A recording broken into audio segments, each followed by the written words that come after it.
Coach Lucius Smith. Calm down, calm down. Coach Smith has coached at 7 Detroit schools beginning in 1989 at Detroit Central and this past fall at Detroit Henry Ford. During his coaching tenure, he has been part of 9 conference championship teams, had a 17-game consecutive conference win streak at McKenzie from 2001 to 2004, and while at Central in 1991, had 6 consecutive shutouts where they outscored their opponents 222 to nothing. Has made it to the state playoffs for 12 years and has won 2 district championships. In 2005, he was the recipient of the Spirit of Detroit Award, and in 2004, the Coach of the Week by the Detroit Lions. In 2009, Coach was named the Coach of the Year by the Michigan Chronicle and the Detroit Free Press. He has coached 7 academic all-state teams and was awarded the MHSFCA Assistant Coach of the Year in 1991. Coach Smith will be returning to Detroit Henry Ford in the fall for his 2nd year as head coach. Coach Smith's most humorous incident in coaching. During one of our football camps, we had a talent show, and the players imitated me and all the other coaches. It was hilarious, but a great bonding moment. Coach Smith's biggest thrill in coaching. As a player, we lost in the city championship, and winning as a coach fulfilled that void. What coaching has meant to Coach Smith. I love football, the physical contact, and the relationships that have developed from my involvement with football and the lives that I have been able to touch. Ladies and gentlemen, the newest member of the Hall of Fame, Coach Lucius Smith.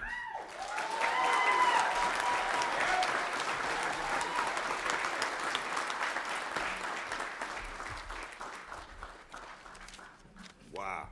Good evening. Now let's try that again. Good evening. Good evening. All right, first I want to give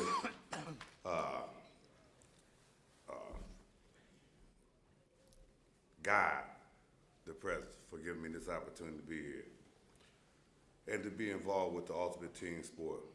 I want to thank my family, my friends for their support.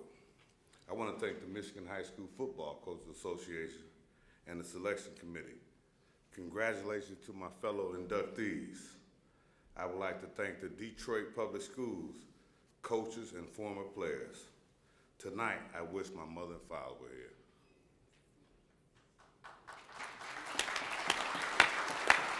But I know that they're here in spirit. I know they're here in spirit, and I want to thank them for supporting me. I want to give a special thanks to my wife, Talita Smith. Could you please stand?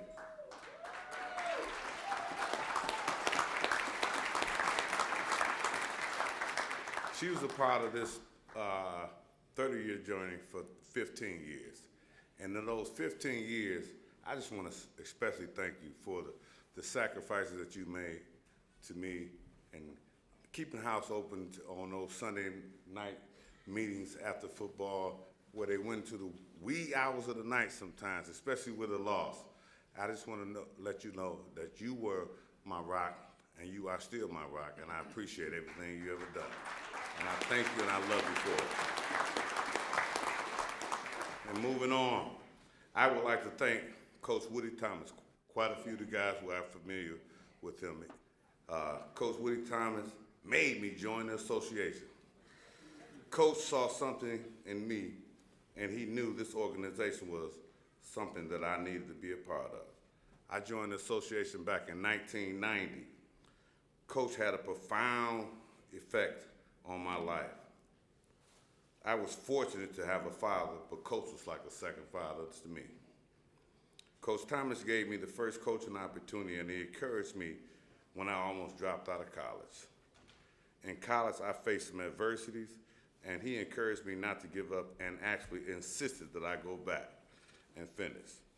That's exactly what I did. I'm a graduate of Kentucky State University, and it's a pleasure for me to be on stage with my alumni brother, Brother Greg Cotter, because we represent a fine university.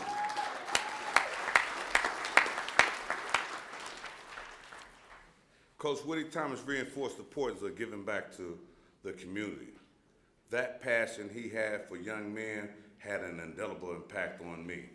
I wanted too to give back to my community. As a Detroit public school coach, you become a father, you become a counselor, you become a social worker, it's just so many titles that you take on as a result of working in the Detroit public school system, and I'm just proud to be a product of that as well. I was a father, a mentor to most of the young men that I've had an opportunity to coach. I have shared late night calls, worried mothers about their future of their sons. There were many ups and downs. However, I would like to emphasize the importance of dedication, determination, desire, and discipline. With that spirit in mind, we as family pushed through many adversities and channeled it onto the field. The football field was our sacred place. A football family created unbreakable bonds and fosters love and commitment. The football family love runs deep here tonight with me and my former players, high school teammates, college teammates, and my coaching colleagues. Would all these people please stand for a second, please? Don't be ashamed, as well as my brothers and sisters.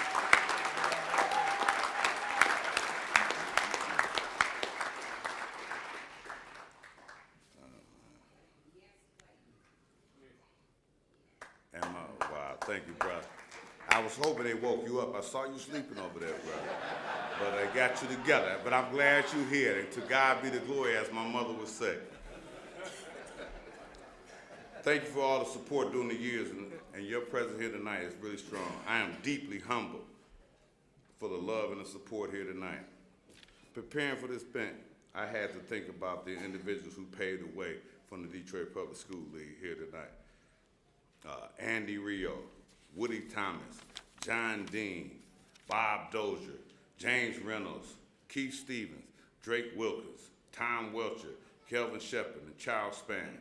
These guys were inducted, well before I was, but they were also my coaches and mentors throughout my experience in the Detroit public school system. One guy that's not here, but I have to share this story for those guys who've been around for quite some time. I remember when I was the youngest guy coaching in the Michigan High School All-Star game in 1992, and Coach Froelich would bring those pineapple ribs. And he gave me that recipe, and I'm mad that he's not here tonight because I wanted to let him know I still use that recipe here tonight. But over my 30-year journey, I have thoughts of memorable moments of how we have fought through major challenges. I would always think of Philippians 4, verse 13. I can do all things through Christ, which strengthens me. My third year as a head coach at McKenzie High School, and I'm looking around and see so many of my McKenzie brothers here. We qualified for the state tournament. This would be McKenzie's second playoff appearance, in 15 years. My son was the quarterback. My nephew was the running back. My cousin was the tight end. The game was a true dogfight. And we had never won a state playoff game in the history of McKenzie with all the great athletes we've had. It was in the fourth quarter, we were losing 20-6. I looked up, I saw the fans leaving, everybody leaving, and it was impactful for me for that moment. We were in a true dogfight, like I said. My All-American tackle, along with my offensive line coach, who was my best friend, both had tears in their eyes. And I looked, I said, wow. It was 3rd and 12. I called up to the press box and asked my offensive coordinator, hey, what do you see? What's available for us? He responded, ace double, 42 tackle trap rig. I looked in the air and said, what? He said it again, ace double, 42 tackle trap rig. I took the headsets off. And I said, wow. At that point, I thought about the success we had throughout the course of that summer. It was super, it was great for us. Seeing that the team was at its lowest point, I changed the gameplay. I went ace double, fake rocket, double pass, some things that I had not tried out through the whole year, and we scored. We scored. We went for the onside kick and got the ball back again. We went for the two-point conversion, it failed. Went for a second onside kick, and we amazingly got the ball back again. 3 plays later, we scored again.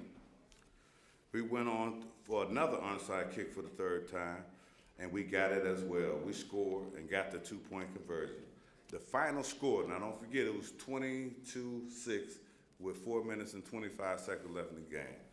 But the final score of this game at McKenzie High School, we won our first state playoff game in the history of the school, 26-20.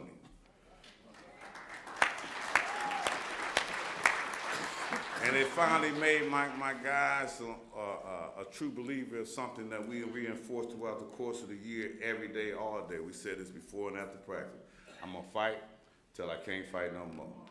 Can't fight no more, lie down, bleed a while, and get up and fight some ball. Oh, it's a few of them in here tonight. So the following week, we went on to win the state district title. We went on to play in the regional championship. We lost in overtime, 20-19. That ended our season with 9-2 that season. But this team will always be special in my heart, Blake. My son was my quarterback that year. I am so grateful and thankful and wonderful with the opportunity I've had as a player and as a coach to touch so many lives. I was also blessed to be the coach of both my sons. Once again, Big Mike, Big Blake, I love you guys, man. I love you guys, and I appreciate all the commitment, because I know I was always a little harder on y'all than the entire team, because I didn't want anybody to think that you would get in the pass. And you both rose to the occasion and stepped up as the man that I raised you guys to be. I'm proud of you guys.